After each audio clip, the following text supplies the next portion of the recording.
He's the guy who ended up testing positive. Sitting in front of him is the Planning Minister, Rob Stokes. He's been sent to his room for 14 days. Andrew Constance, the Transport Minister, sitting in front of him as well. He's off for 14 days. Victor Dominello, who sits next to Andrew Constance, who sits in front of Adam Marshall in the Parliament, was in and out of his 14 days. The New South Wales Premier, of course, magical advice means she is not in isolation for 14 days, but the Deputy Premier, John Barilaro, he is locked down for 14 days. Follow the science. Thanks for keeping us safe, right? Let's talk about a few other issues that aren't COVID. Relaxing. Christy McSweeney is here along with Darren Barnett. Let's take a moment away. Just while lockdowns and all the rest of it here. Thank you, guys. Appreciate it. So, the Andrews government looks like they have been put in a position by the Reason Party, the former Sex Party. Remember, they're the ones that keep extending their terms or their emergency declarations, their powers to be able to do these lockdowns. Well, one of the votes that needed that to happen is an Upper House MP, Fiona Packing, and this looks like we are now seeing the other end of the deal, which is that there could be a decriminalisation of sex work in Victoria. Darren, how do you feel about this? To me, I don't see a huge problem with these things. People want to do it with their own body. Let's make sure that they're okay. But what do you think?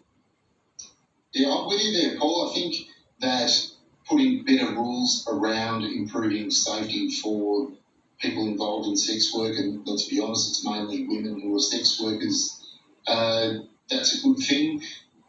Putting decriminalisation through street work does carry with it some dangers if you potentially, as per reporting, they're talking about putting responsibility into WorkSafe Victoria rather than the police. I would have thought that street sex work is always going to be a matter for policing in some way, shape or form.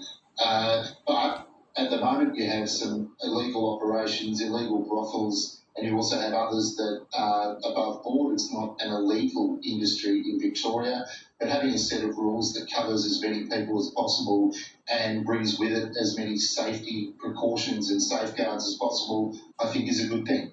This is my thing, Christy, where a lot of people watching us right now might find the topic to be unpleasant, but my view is this: it's not compulsory, but if people want to do this with their bodies and they're not coerced, if there's no violence, all of those things, then okay, that's what people want to do, all right? Good luck to them. We've got to make sure that it is a safe system as possible. I'm not entirely sure why the matter needs to continue to be criminalised, but what are your thoughts on what they're planning here in Victoria?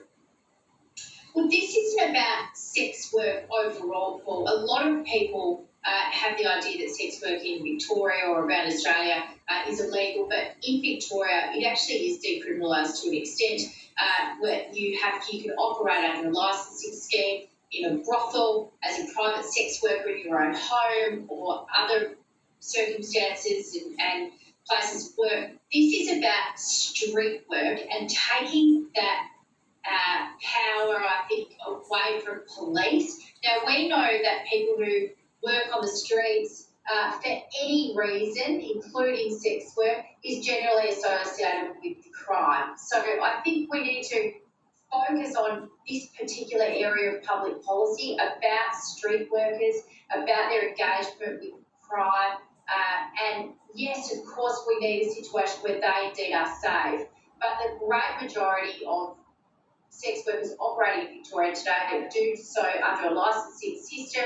It is regulated. I am the firm believer that we shouldn't penalise women for being in vulnerable positions, and much more needs to be done around decriminalisation laws that penalise men for taking advantage of vulnerable women who are on the streets. So we need to look less at laws around solicitation and more laws around the buying of those services in an illegal way. So yes, I'm all for decriminalisation of sex work. I'm less for taking powers away from police to engage where there are significant issues of crime on our streets. Yeah, good point. Also, it is important to note too that when things have gone too far, in legal operations, police are being called in to go after the blokes that have assaulted women in those establishments. So again, there is a way to police the behaviour that happens inside there, on top of all the stuff that you can think whatever morally you wish about. Now, let's talk about the Tasmanian Labor leader, David O'Byrne. This bloke is good.